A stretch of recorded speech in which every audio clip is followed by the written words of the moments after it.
Hi, I'm James Hamilton from Stumpy Nubs Woodworking Journal, and today I'm going to show you how to turn this bowl on the table saw. First of all, why would you want to turn a bowl on the table saw? Because you can. Maybe you don't have a lathe. Maybe you want a way to quickly make several exact duplicates of a bowl. Or maybe you just want to press the ladies. I don't really care why you want to do it. I'm just going to show you how to do it safely using a pair of jigs that are easy to make. Let's begin with the inside of the bowl. This jig is simply a 16 by 27 piece of plywood. It's attached to the top of my saw using these little miter slot locks. I took these off an old Harbor Freight featherboard, but you can also buy them online. I'll put a link to it in the notes below the video. Across this sheet of plywood, I've drawn some lines. Now before I drew those lines, I aligned the edge of the plywood with the front edge of my saw. Then I drew a line down the center of my miter track, which is where I'm going to drill the holes to attach those miter track locks. Then line B goes down the center of the kerf that my blade will cut, and line C crosses in the other direction through the apex of the blade. At the intersection of B and C, I cut a 7 3/4 inch hole. Now, as long as I always mount my panel with its edge flush with the front edge of my saw, that hole will always be centered over my saw blade. Now I'm going to use an 8-inch blade from one of my dado sets. This will give me the perfect size and shape to carve out the inside of my bowl.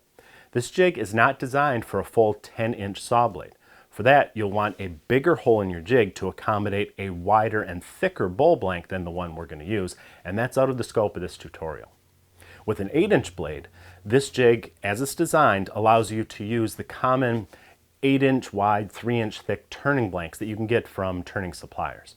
Or you can make your own by laminating some hardwood together like I did.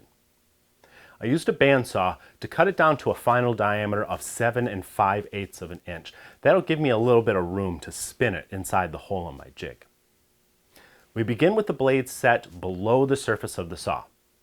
Place the blank in the hole, then with the saw turned on, slowly raise the blade about 1/8 of an inch. That happens to be one turn of the crank on my saw. Now I'm slowly going to rotate the bowl, and the edges of the saw blade's teeth begin carving a dome-shaped recess in the underside. I raise the blade another turn, rotate the bowl 180 degrees, raise it another turn again, another rotation, and so on. Every once in a while, I turn off the saw and I lift the bowl out so I can vacuum up the dust that accumulates beneath. Then I replace the bowl, turn the saw back on, and proceed. Don't try to take the bowl off and put it back on while the saw is running. You could damage the bowl, or worse yet, yourself. I prefer to continue carving until the blade reaches its full height. As long as you're using that 8-inch dado blade, and your blank is 3 inches thick and the 7 5/8 inch in diameter, there's no way the blade can cut through the blank and reach your hands, so you'll be protected. Once the blade is at its final height, I also like to give it a couple of extra rotations to kind of smooth out the surface as much as possible. That'll save you sanding later. Now that's it for the inside of the bowl. Now let's start on the outside, and that begins right back on the same jig. With the blade back below the table, I put the blank bottom side down this time, and I begin the same carving process, but this time I stop once I have a cup in the bottom that's about 2.5 inches wide. For the rest of the outside shaping, we need another jig. This one begins as a stack of 11.5 by 12-inch plywood squares that are all beveled at 45 degrees. Each one is trimmed a little shorter than the one above it so that you have a wedge-shaped block. Once that's all glued together, cut a 7 3/4 inch hole that is 1 inch off center so it emerges from the flat edge of the wedge. Another 11.5 by 12 panel with a beveled edge is glued on top of that stack. The cutout that you see is for dust collection. We'll explain that shortly. These 4 6x6 triangles will support the wedge once we mount it to the base panel, which is another 16 by 27 piece of plywood. This one is aligned with the front edge of the saw, just as I did with the other jig. And I drew the same lines on this one too. One through the center of the miter slot, so I know where to mount my miter track locks. Another line through the center of the blade's kerf, and a third through the apex of the blade. But this time I added a fourth line 5 inches past that final line that went through the apex of the blade. It's on that line that I glue the sharp edge of my big wedge. I also placed a mark in the center of that sharp edge which I aligned with the line on the panel that goes through the center of my saw blade's kerf. That'll ensure that the hole that's in the wedge is centered over the saw blade. Finally, a bit of plywood covers the two inner supports with a hole cut to fit my shop vacuum hose. Now I can pull the dust through that notch that I cut in the upper wedge panel. When all the glue's dry, I mount the hole jig to the top of my saw, aligning it with the front edge like I said, and I'm ready to finish shaping the outside of my bowl. This time I'll need a full-size 10-inch blade.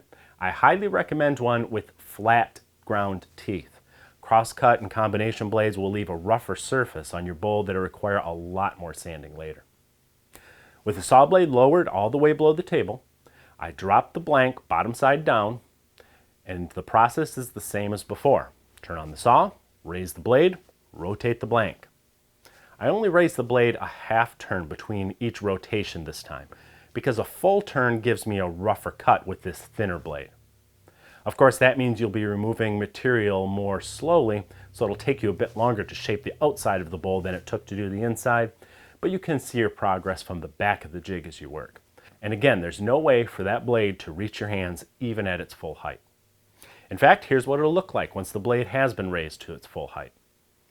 I prefer my rim to be a bit wider, so I probably should have stopped a few turns short of the blade's full height, but that's a matter of personal preference. The man who invented this jig is Richard Tendick, and he likes to add a little more decoration to the outside of his bowls. The grooves are cut by indexing all the way around the bowl and then raising and lowering the blade. And he used a router bit to create the bead around the rim. You can put a food-safe finish of your choice on it if you want to use the bowl for, I don't know, salad or something. But my favorite use is to just hand it to a friend and ask them to explain how you turned this bowl on the table saw. For more woodworking tips, tricks, and tutorials designed to make you a better woodworker, check out the latest edition of Stumpy Nubs Woodworking Journal, which you can read and subscribe for free at stumpynubs.com. Happy bowling!